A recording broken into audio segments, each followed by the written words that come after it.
But I can tell you, coming from a family of mathematics and not being one myself, it is genetic.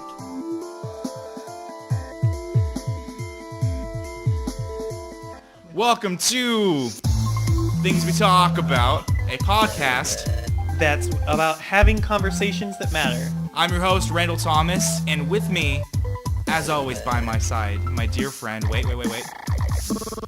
Lazarus Kane, what's going on, man? Here again with my buddy Randy, ready to start another episode. All right. So last episode, we talked a little bit about wealth and diamonds and how huge of a ripoff they are. Yeah.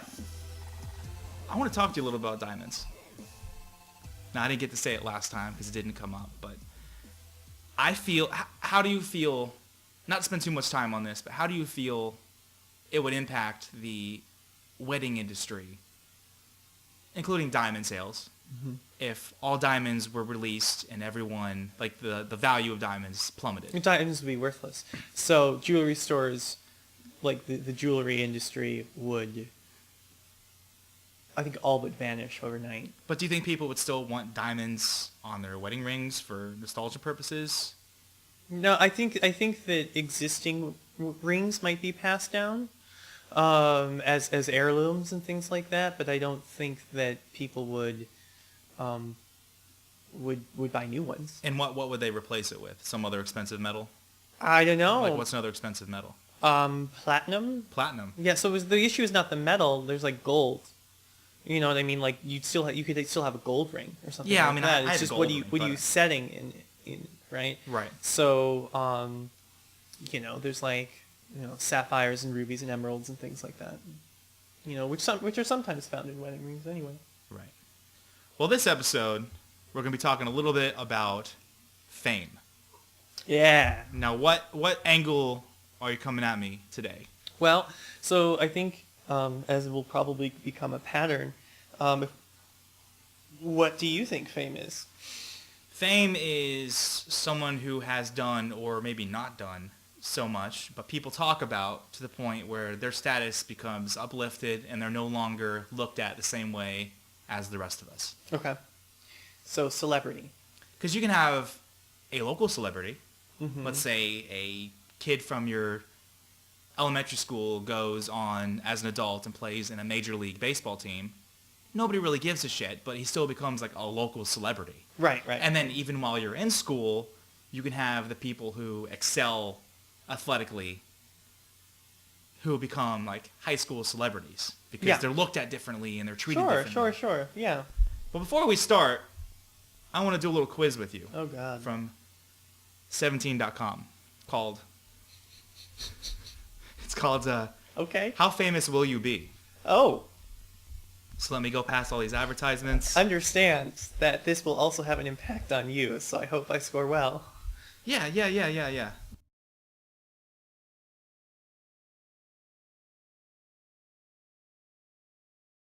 I hate how the websites do that. Like, they're so... Ad revenue, man. Flooded, and I get it. And that's okay, but they're just so flooded with ads that like the site will even stop loading. Yeah. Because with magazine sales flagging and stuff like that, like if you look at like a lot of the fashion magazines now, right, they're mostly advertisements.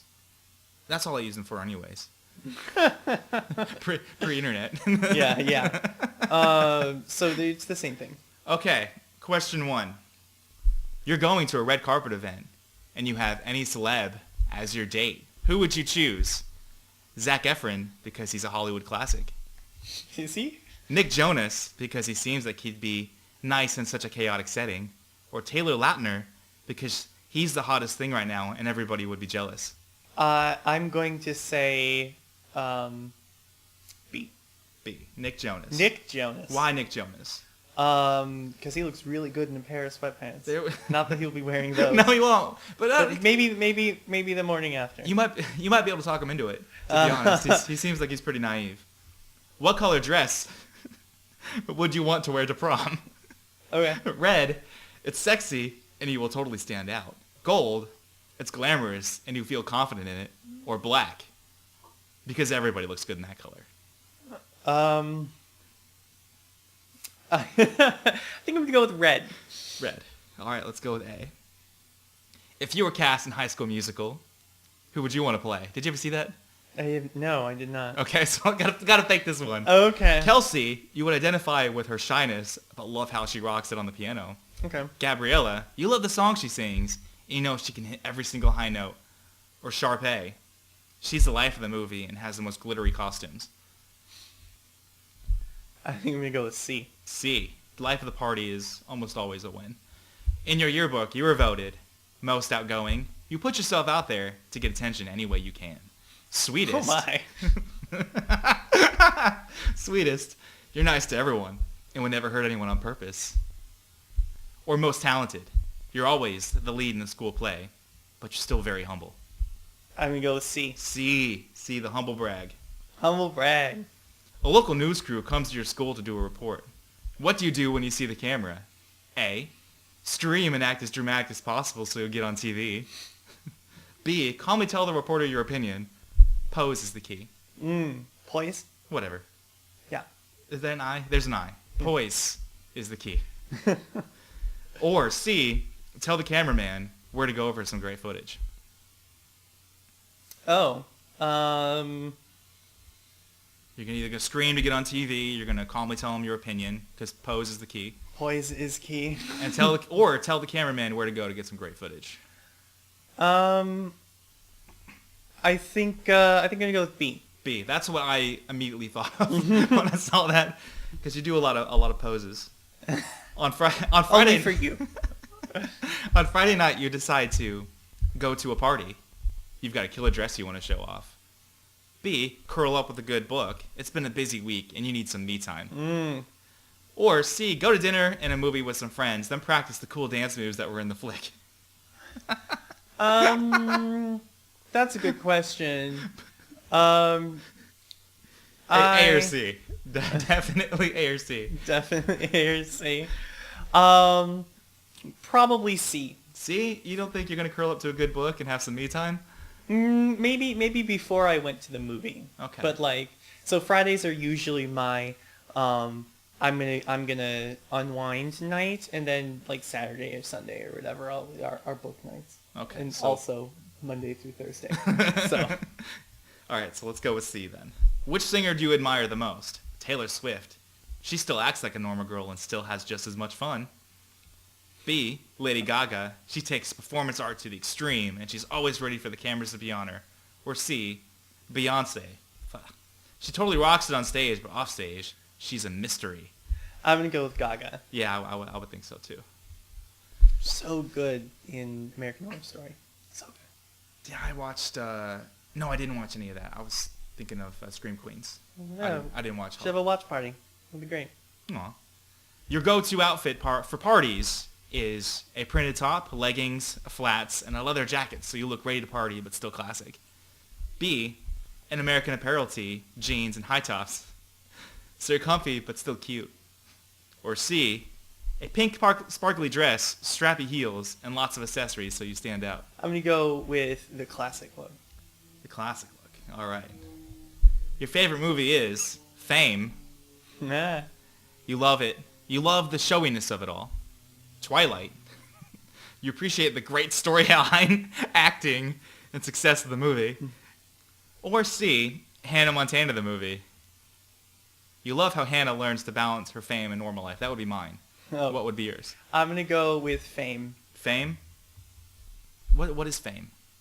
That's a good question. I don't recall. You're just picking it just because. Yeah. You can't wait to be famous because, A, everyone will adore you and you'll have so many celeb friends. B, it will be so much easier to get starring roles in movies or concerts. C, you'll have money to see the world and work on new art projects. That's going to be C. Absolutely C. All right. Answer is, you're going to be super famous. Awesome. You're the kind of girl who likes to be in the spotlight no matter what you have to do to get the attention. Maybe you'll be a reality show star like Kirsten Cavallari or have an amazing singing career like Lady Gaga. No matter what you end up doing to get your 15 minutes and beyond of fame, be sure to keep yourself in check. Having a superstar career doesn't mean you have to have a superstar ego. Stay humble as long as you can, so you'll be looked up for your talent and pose. Plus. Okay. All right. Yeah. That sounds So, like turns out you're going to be famous. I'm good glad we're omens. friends. Yeah. So what is it about Fame, not the movie, but Fame, the subject, Yeah, that you yeah, wanted to yeah. talk about? So, just, well, we're going into what it is. Like, that's one of the things we do here at Things We Talk About, is talk about, like, big subjects and sort of try and, like, pare them down and, you know, talk about stuff that matters. So, did we ever get an answer on what you, like, What do you I think Fame is? Yeah. It's like, I think Fame is how the regular people Right. lift up any particular person So- within context above their status. So fame is the process of becoming a celebrity. the process of becoming and the process of maintaining that status. Okay. Whether, like I said, it's an athlete in school or like the cute girl that everyone likes because she's bubbly and sweet and everyone's like afraid to talk to her or ask her out because they're a quote-unquote celebrity. Or what you would consider actual famous would be like a movie star, a high-end athlete, or Okay. etc. Right. So, what do you think glamour is then? When I think of glamour, I think of, maybe because they both start with a GL, but I think of glitter. I think Yeah. of like the red carpet, expensive dresses, expensive suits. Someone did your hair, someone did your makeup, someone did all these things to make you look glamorous. Sure. So the word glamour, actually is a lot older than a lot of people think. It actually means like an illusion. It means like a spell, usually cast by a witch, that basically fools someone into seeing something that isn't there. So it's like old school pickup artistry. Old school arcane pickup artistry, yeah.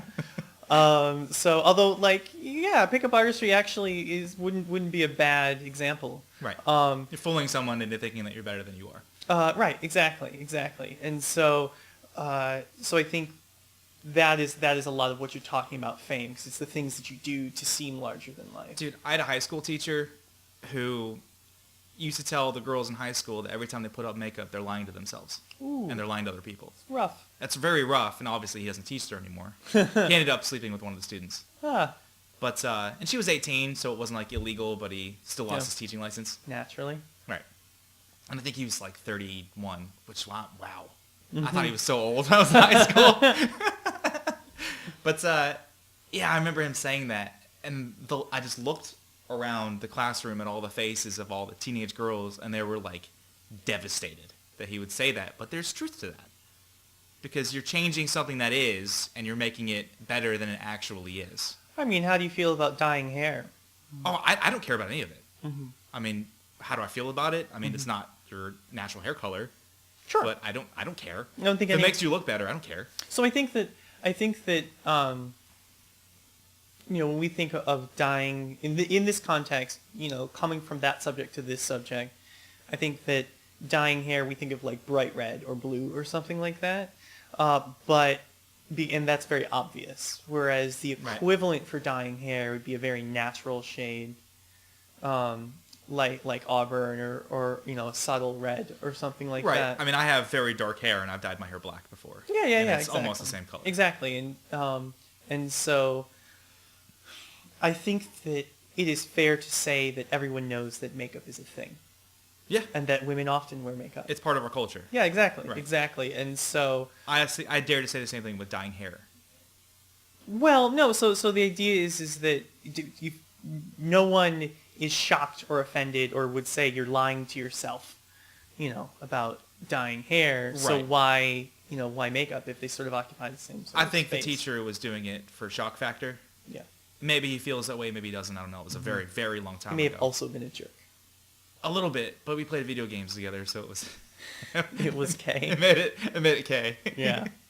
But as far as dyeing the hair is also part of the culture. I mean, I dare to say in our setting here where we live with the community of old people that we have, a large portion of them obviously don't have gray hair, which means that they dye. That's fair. Yeah. And that's okay. That's accepted. And if it looks nice and they feel good, who cares?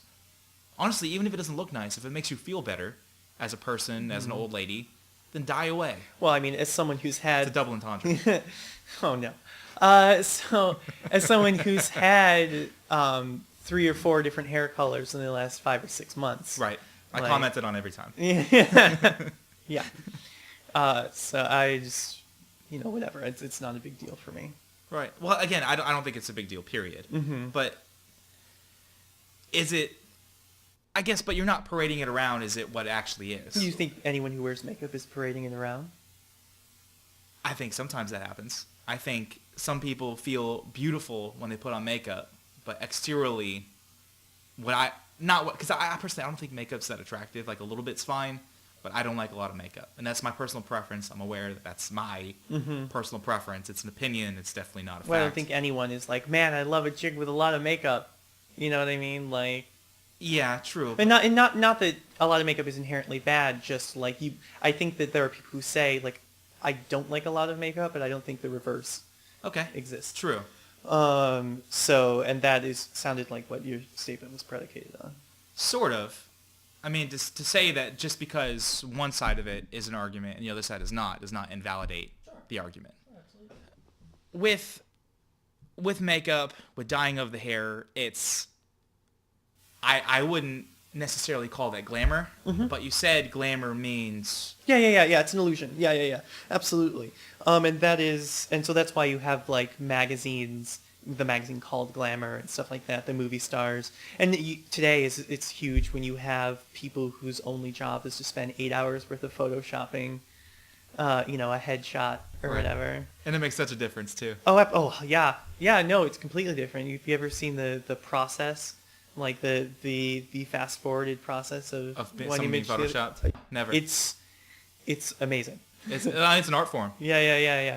Absolutely. Have you seen the episode of South Park where they, with Kim Kardashian, where she's a hobbit? Oh, no, I haven't. they make fun of Kim Kardashian, referring to her as like a hobbit.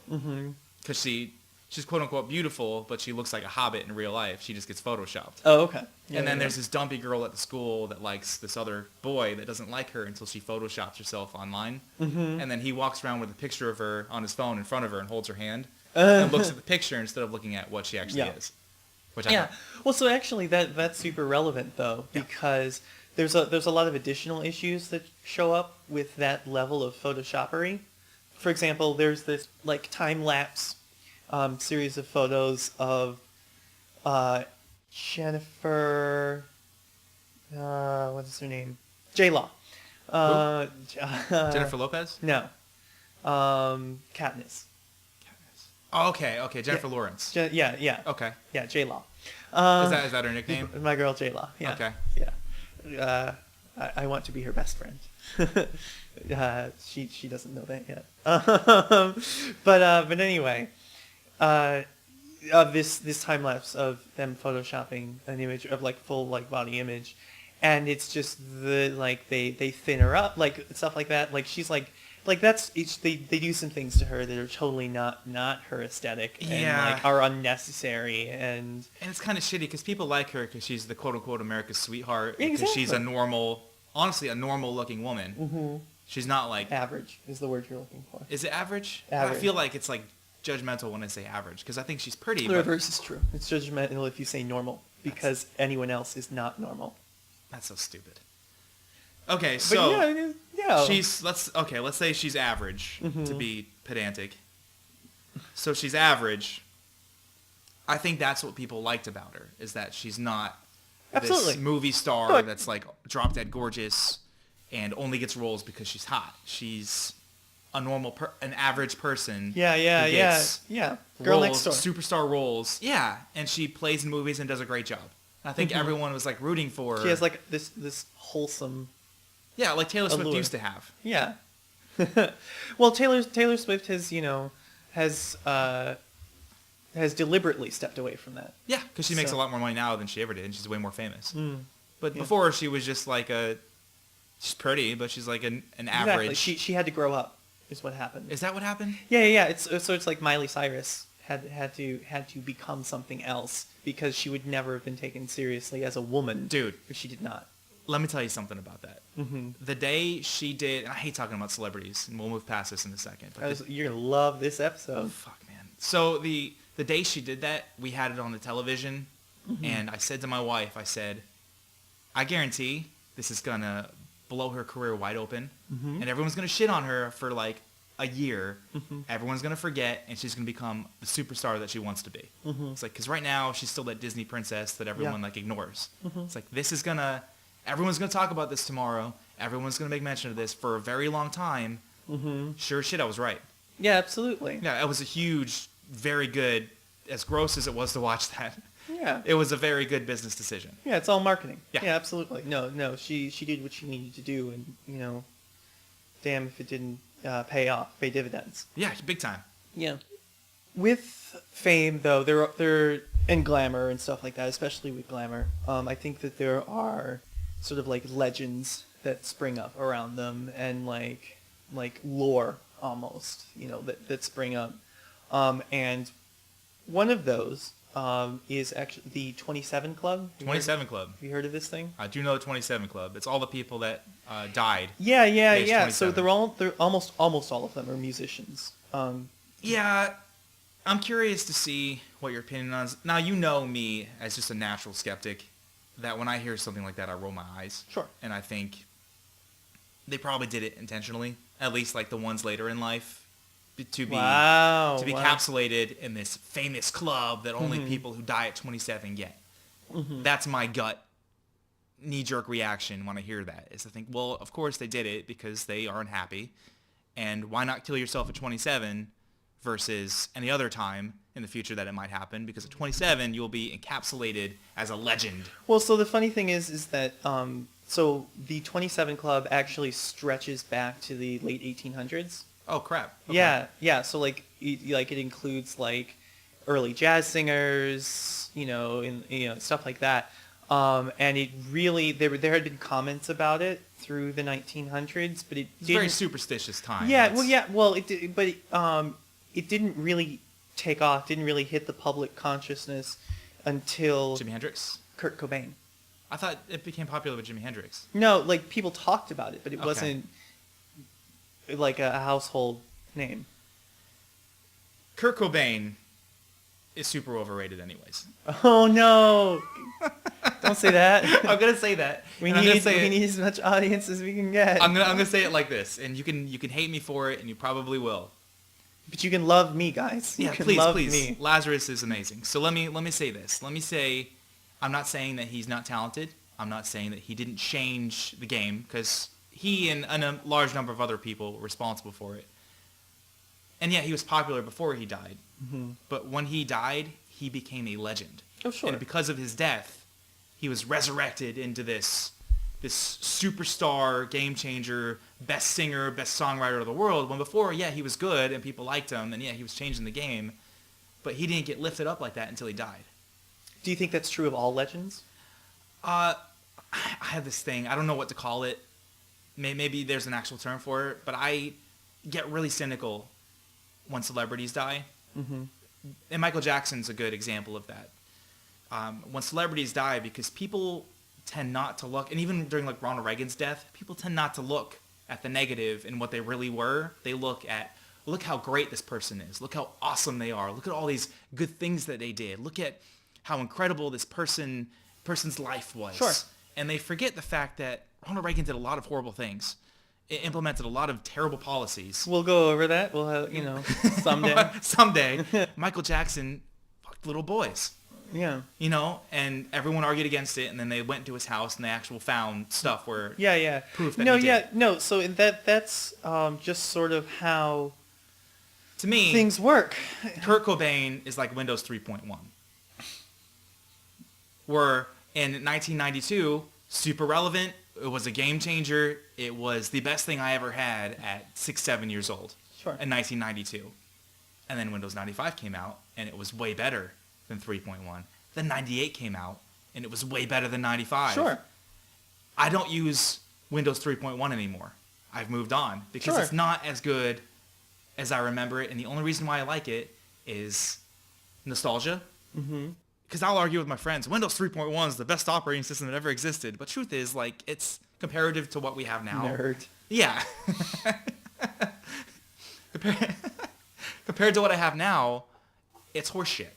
Sure. And to me, Kurt Cobain, he's not horseshit, but for the sake of hyperbole, compared to the... You think that, like, the post-mortem deification is unwarranted? If you can't... Maybe. Listen, if you can't just say flat yes to that, then your argument is full of holes. Like... I won't say 100... Without joking, I won't say 100% anytime, because there's always room for either improvement or there's possible mistakes. But I will tell you, he did change the game. But him and a handful of other people that are still alive that don't get as much credit.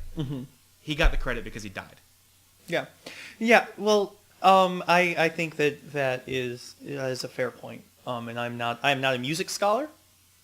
So I can't... I am not many. There are many things that I am not. One of those is a music scholar, and so I couldn't really argue. But I think that sounds like a fair point. But regardless, it was his death that brought the 27 Club to mind. To light, and then the one broad that sounds like Adele that died. Amy Winehouse. Yeah. It could be argued that Adele sounds like Amy Winehouse because Amy Winehouse came first. Yeah, whatever. That's how that works. Either way. Yeah. What's funny is I didn't listen to pop music at all when she died, so I wasn't affected by it. But I've since been married to someone. Well, the 27 Club is actually largely composed of like R&B artists. Interesting. Yeah. Like Jimi Hendrix and Kurt Cobain. R&B. Well, no, but like no, because you're talking about blues and stuff like that. Okay. So like for the majority of the time, the 27 Club was amassing its 62, 63 members. There are exceptions like Chekhov from Star Trek. Jack-off. Chekhov. The new... Like you strangle yourself with a tie and you check off? No. The in the new Star Trek movies. Like Kill Bill, the guy from Kill Bill, he did that. No. Anyway. So he died. And he's on the list too. That's why I say 62, 63. And he's not a musician. He's not a musician. Okay. Yeah. I only am familiar with the musician side of it. Okay. I don't really follow. Well, anyone else. I think he's the only non-musician on that list. I didn't sift through it. I didn't go over it with fine-tooth comb. Probably not. You don't want fans posting the comments like you shithead for. Well, we'll find out. We'll find some. We will. They will let me know. Listen to the last episode. Hear the disclaimer. I'm probably gonna get shit for not being able to remember his name. So there is this other concept. So like I said, legends tend to spring up around celebrities, especially when there seems to be a lot of commonalities, like the 27 Club. Right. So one of the things, if you dig deeper, isn't necessarily directly related to the 27 Club, but it also is. So it's called Saturn's Return. You're looking at me, but I have no. So I'm deer in headlights over here, man. That was I was like trying to telepathically. Like, have you heard of this thing, Saturn's Return? Obviously not. Okay. No. What is a Saturn's Return? Saturn's Return. So the idea is that it takes about 27 years for Saturn to be in the same place in the sky as it was when you were born. Okay. It's actually about 27 to 31, but it takes for like just it say could be at the 27. exact same space at like 31, but it starts at 27. To make your point, let's just say it 27. starts at 27. Like, and so that's that. Saturn is the Reaper, right? Saturn is death, and so is that a thing? Yeah, no. Saturn is. Does that have to do with like Hades. astrology? Yeah. So in Roman mythology, Saturn was Lord of the Underworld. Okay. Right. I thought that was Hades. Hades is Greek. Hades is Greek. Yeah. Roman it's Saturn. Same-ish, same god. Okay. Just different. Okay. Just different. Same but different. Right. And so the idea is that with a star, I know Saturn is not a star, but as far as the ancient world was concerned, it was. With a star like Saturn in, your governing sign, that's gonna fuck your life up. Okay. It's a bad omen. It's gonna be a time of it's a time of endings, right? Because that's what the Reaper is, endings, and bad things can end, good things can end, but new things cannot start without the Reaper being endings. Gone. Yeah, without stuff like that. So okay. So that's why. So 27 is sort of a rough time. Well, I don't know this about you yet, and maybe you could answer this for the fans as well. Do you believe this horse shit? I do not myself. Okay, no. Good. Just making sure, because I know a lot about it. Lot. That's great, and I'm glad we're talking about it. But I have a hard time with people who are brains that latch on to superstition. Mm-hmm. Because it's one thing to be superstitious, and that's okay if someone is superstitious, but if someone is a critical thinker, mm-hmm. if someone is someone who says to provide information, and yet their information's riddled with superstition, mm-hmm. it makes me sick to my stomach. Yeah. Because superstition, the goal of science, and I don't know who said this, the goal of science is to eradicate superstition. Mm-hmm. And if someone who latches onto science, like you and me, more so you than me, mm-hmm. and then I learn it from you. That's why you keep me around, I'm sure. That and other things, but yes, there's that. The idea, because you were telling this man, and I promise you, I had a knot in my stomach. I said, oh my God. Like, please do not let him say that he believes this, because no. We're going to fight. And I don't, like that, like we talked about last episode about... You flip the table and it's on. Yeah, it's over. Done recording. But it goes back to, like, last episode we talked about, us disagreeing and how doubling down, and I will double down when we're arguing facts, and I know that I'm right. Mm-hmm. Or at least I believe that I'm right. Scare quotes, no. Like, but I know that I'm right. But to argue, of course, opinions and subjectivity, that's something different. But to argue something that is or is not, superstition is not real. There is no space magic that dictates what happens on Earth. Yeah. You said space magic, and I was like, Jedi? What? You think Jedi, I think of Mass Effect. Oh, I okay. think of space magic. Yeah. But it's basically Jedi powers. Yeah, biotics. Yeah. I think that superstition is a great story. Like, it's almost always a great story. Like the idea of the greater universe, the macro, like rippling down and affecting the micro, affecting you. I think that's a great story. And honestly, I don't know how opposed I would be to live, like to karma. living in a world, you know what I mean? That's dictated by something like some spiritual concept like karma. Yeah, karma, Okay. like the way most people, like karma is in retribution, divine retribution. Right, in Western ideas. Exactly. Anyways. So in the like popular culture version of karma, it's divine retribution for something that you did, into the idea that someone or something is keeping score. Right. It's nice to put your a pillow nice head story. at night. Yeah, exactly. That's why I'm not inherently opposed to religion. Mm-hmm. Is that I feel most people don't necessarily have what it takes to look at life as critically as a lot of people do, as some people do. Wow. I don't know genetically that it's there. Or maybe it is genetically possible for them to get to that point. Maybe whatever experiences they've had in life. I think what you mean is that neurology neurology governs all of your thought patterns, and like what dictates like neurology. Exactly, and that's what I'm saying. It's is genetics and whatever you neurology arises from. Yeah, genetics. And I believe there are a lot of people who are not able to look outside themselves and to look at what is and what is not. I feel like that is the majority of mankind. And I feel a lot of the goal of this podcast is to help with that. Well, it's funny. I was watching this special with Neil deGrasse Tyson. And another guy. He's a big deal too. But Elon Musk? He's a philosopher. No. Okay. And they were talking about superstition. Okay. And actually, it was about superstition, but it was also math, and like why math is so hard for humans, and why math is the only subject where people you talk about math and they're like, oh, I hate math, and it's like the only you can't I'm taking English, you're like, oh, I hate English. Like, what does that even mean? Some people, but it's not nearly as common. Yeah, but right. you would look at them weird, and they might have like a story about a really bad English teacher and be like, okay, but it's not like. but if someone says, "Oh, I hate math," you'd be like, "Okay, no further explanation is required." Typically, now I'm not great at math. Mm-hmm.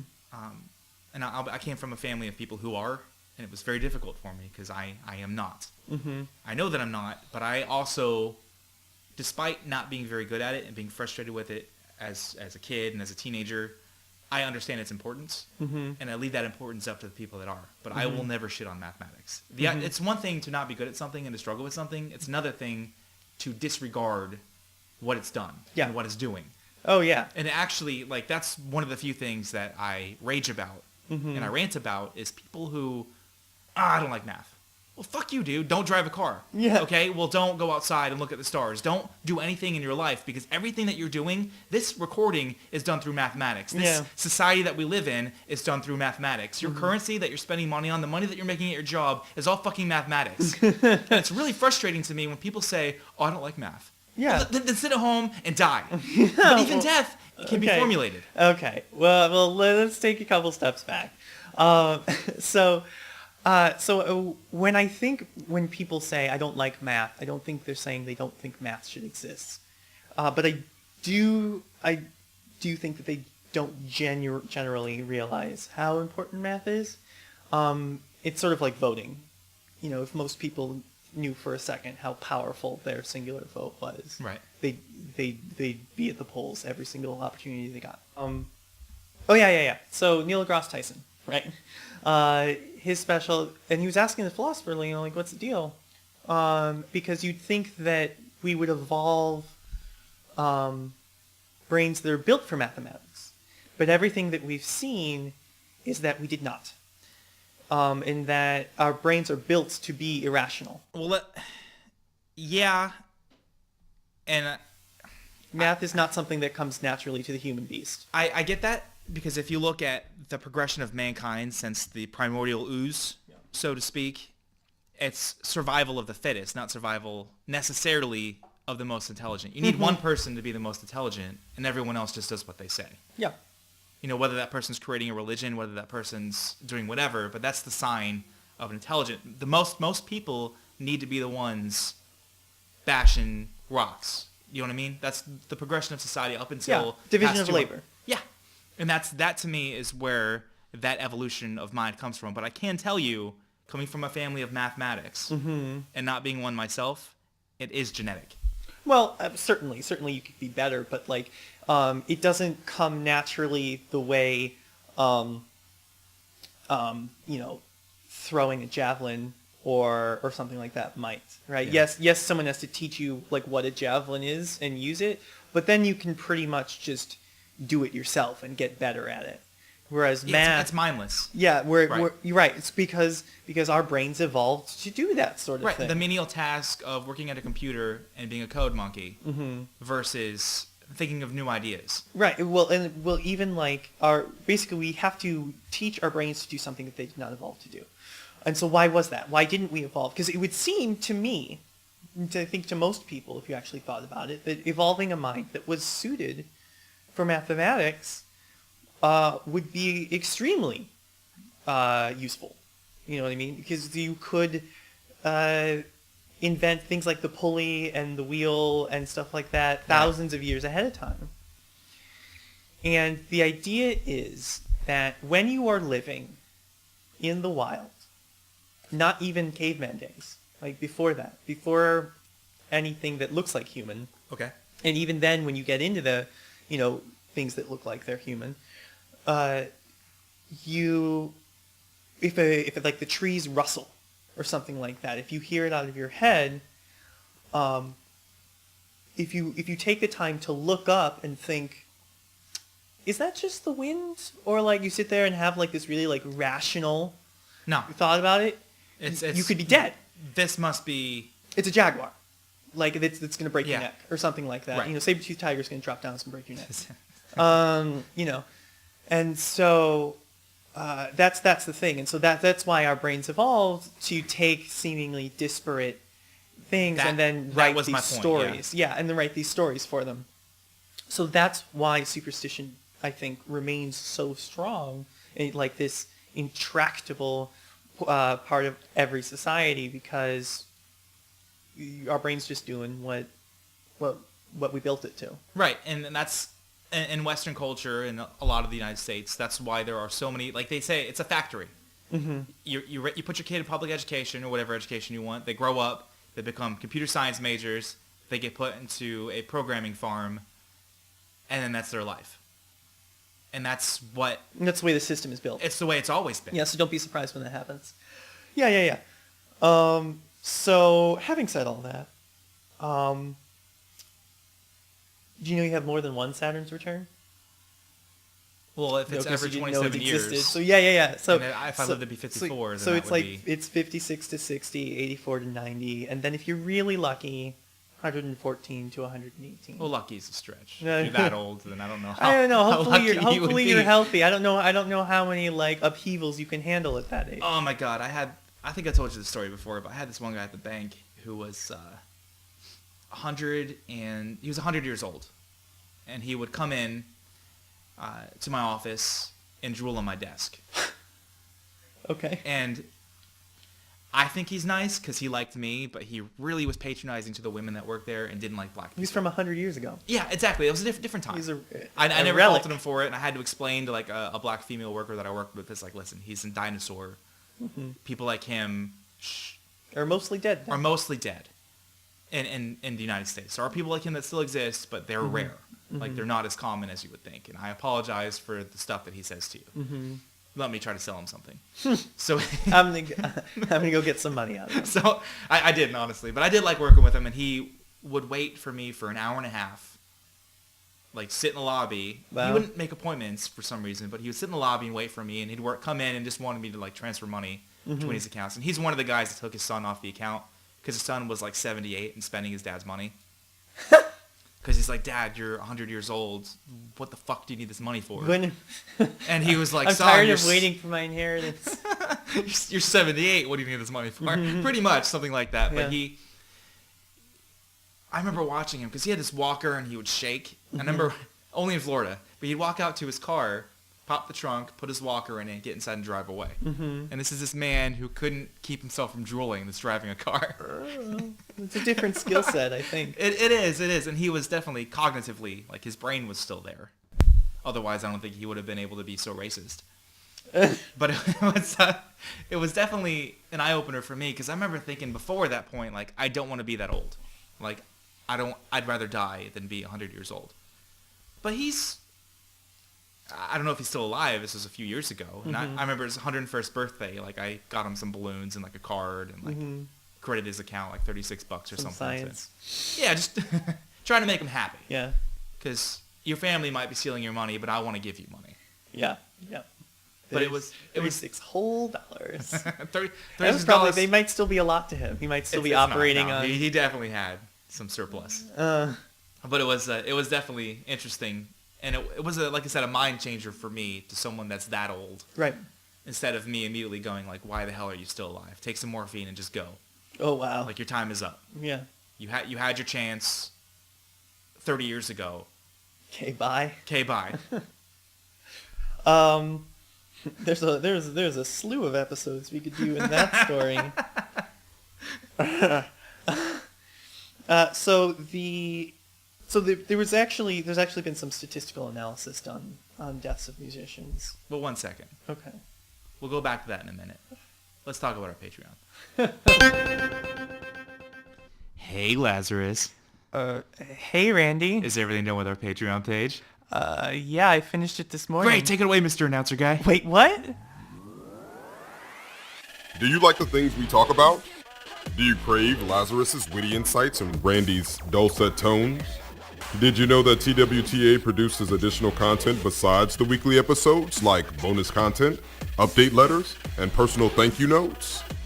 Did you know you could get these benefits and more by becoming a Patreon at www.patreon.com/TWTA? Lazarus made sure to find a process simple enough for Randy to use. Hey. So we know you can too. Fans pledge $1, $3, $5, or more a month.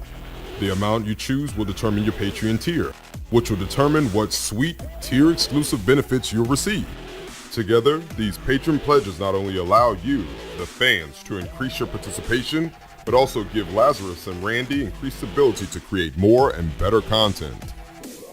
Each goal achieved will unlock things like new kinds of content, one-time host challenges, additional weekly updates, and one step closer to having conversations that matter full time. TWTA's Patreon page also features an all-post feed, where you, the fans, can get in on the conversations, post fan art, get to know the community, and leave comments for your intrepid host. Starting the process is as simple as going to patreon.com/TWTA and clicking the Become a Patreon button. And we're back. So yes, so there actually has been some statistical analysis done on deaths of musicians. And it turns out that, well, yes, the 27 Club, like, clearly no one's going to dispute that all of these musicians died At 27. At 27. Yeah. Not really something you can argue. The quote-unquote 74 Club is far more popular. 74 Club. Yeah. Okay. So it's Count me in. Statistically, that's it's far good for more me. likely. Oh man, no, I plan on living indefinitely. And definitely going to be plugged into the Oh, man. Elon Musk Matrix. Yeah, healthy, healthy living indefinitely. Okay. Yeah. Yeah. It's, Here's the healthy living. Yeah. With my booze. Healthy living. Down it goes. Yeah. So, you plan on living forever. Yeah.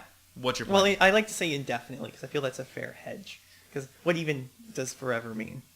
Okay, so I would like to live forever. it's a cop-out because you don't really know. And that way, if you die at 60, you can say, well, I said indefinitely. Well. I mean, that means it was indefinite. I couldn't say it. Oh, no. Like, I'm talking like at least 700 or something. Okay, so you want to plug your brain in to the Oculus Rift.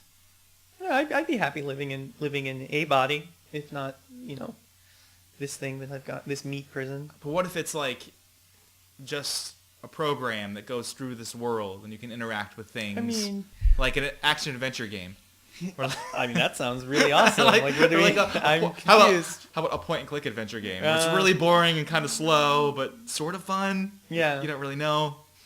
Forever? I don't Yeah. know. Isn't that like hell? I mean, I don't think it's hell.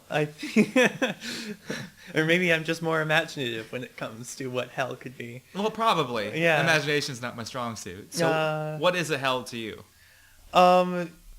No, wow, this took a turn. Yeah. We're on it, buddy. Let's talk. No. So hell is like abject suffering, right? It is the lack of it is abject suffering with the lack of redeeming qualities. So it's somebody standing over your shoulder, not letting you use shortcuts while you work. Is that your hell? It may be a component. No keyboard shortcuts. And what else? No, Nick Jonas. I want to stay away from like even mundane like annoyances like that. Okay. Stuff like that. But it's bad. It's bad. It's Okay. not fit for public consumption. Let me put it that way. Oh, come on, man. Come on. I've said the F word like 5 times during this That podcast. is not the same thing. So there's a trick to it, actually. And that's all you have to do is outlive the exponential curve of medicine. And what that means is... I already see, but go ahead. Well, okay then. No, No. please. Because I've said that before. Like, in my head, I yeah. usually say that. And you've said something completely different than what I thought. Yeah, But I'm yeah. assuming you're saying, like, people used to die at the age of 30. Sort of. Yeah. So it's a bit more elaborate, but like... So the idea is as long as you never come down with anything that medicine is not intimately aware of, you're good to go. So like... Like measles, mumps, and rubella? No. Because once you come down with those, then you have problems. You're fucked. Yeah, but so like, there are certain types of cancer that 10 years ago, right? As early as 10 years ago, were death sentences. Like what types? I believe it's non-Hodgkin's lymphoma, and if it's Hodgkin's lymphoma, we're going to have to go back and re-record this episode. No.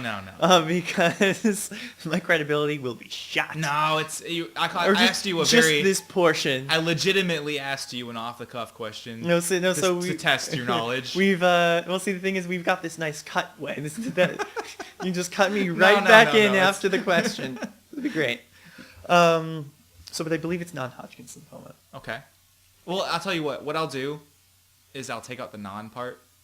Oh, there you go. Save me a lot of work. There you go. But you have to cut it in. You have to like reverse them. So Yeah, when it's fine. Whatever. Yeah, okay, cool. We'll fix it in post. That won't sound weird at all.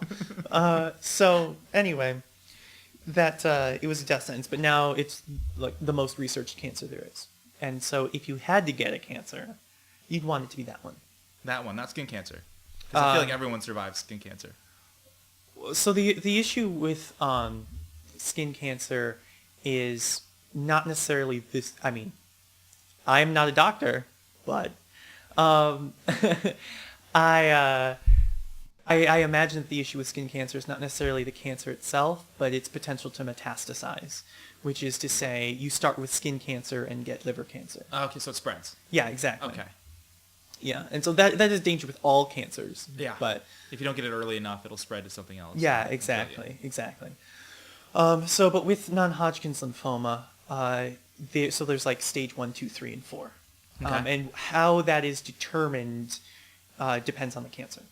And so basically, it's basically how far it's spread through your system. And essentially, even up to like stage 3, maybe 3.5, right? They can pull you back and they'd be like, blam.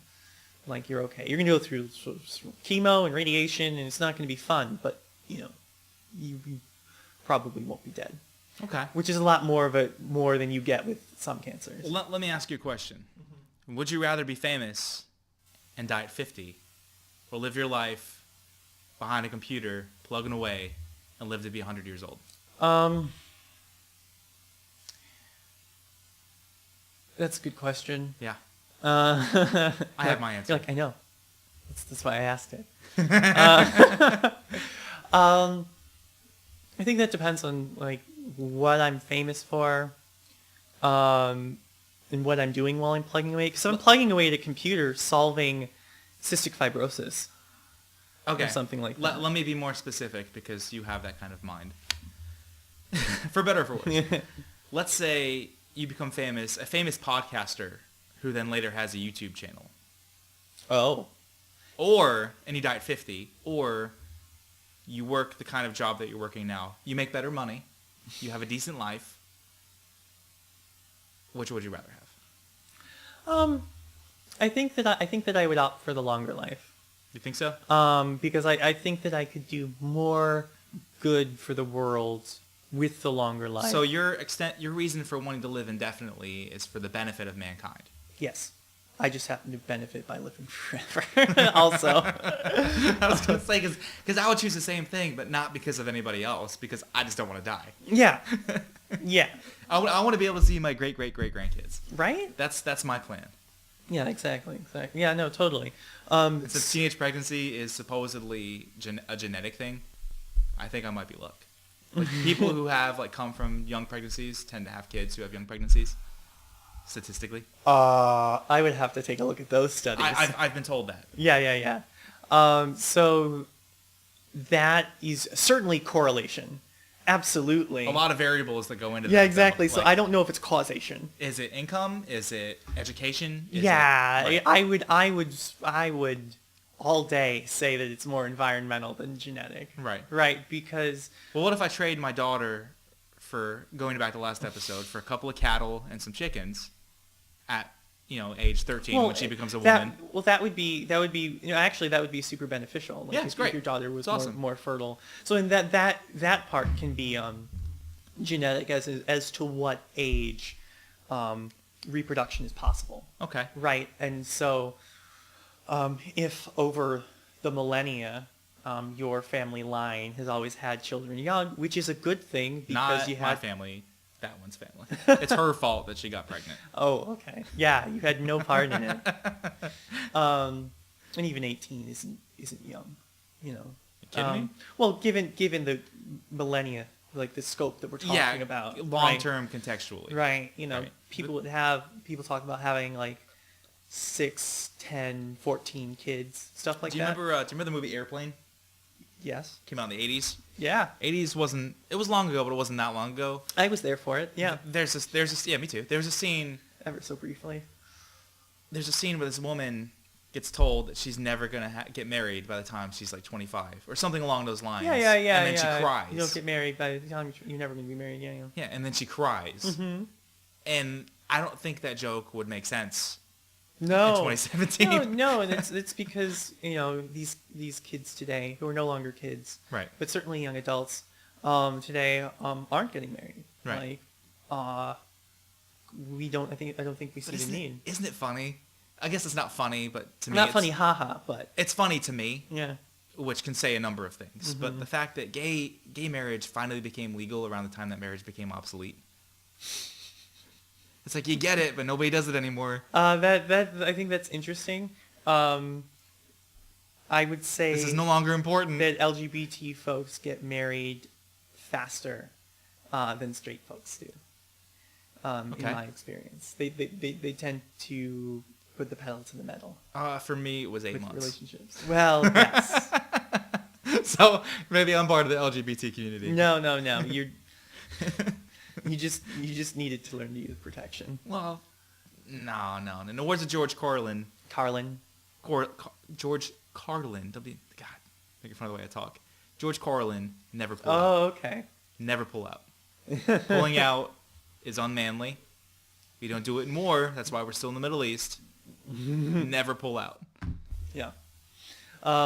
Moving on. I have no comment for that. Do you have anything else? No. Let me ask you a question. In the year 2016, The year of our Lord, 2016. the year that was of our Lord, Yeah. no longer of our Lord. Oh yeah. Well, it could have been someone else's year. It's been given redacted. What happened. Yeah. Who are all the celebrities that died? Let's keep this about fame. Oh God. There was my man, my favorite person in the world, George Michael. I liked him. I liked him so much. It's stupid. Mm-hmm. Who else? David Bowie. Yeah. Early on, like January. Yeah. Prince. Yeah. Let's see. Yeah. I'm gonna do. You didn't do research for this question. No, not at all. Decided I'm to just throw it totally, out. Okay. totally curious as to if you knew or not. No, because they were like 60 over. Like it was a lot. It was a lot. It was 2016 was a reaper. But isn't it interesting that all three of the ones that you said have been accused of being homosexual? Well, David Bowie was bisexual.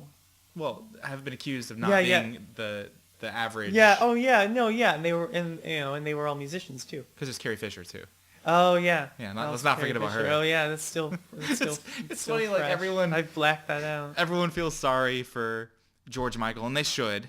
God rest his soul. Everyone feels sorry for Prince. Everyone feels sorry for David Bowie. But Carrie Fisher, everyone's like, well, I mean, she did do a lot of drugs. Well, I think she was very vocal. Quote: "No one did more drugs than I did." Right? So I've seen that coming. Ladies and gentlemen, that has been what we talked about.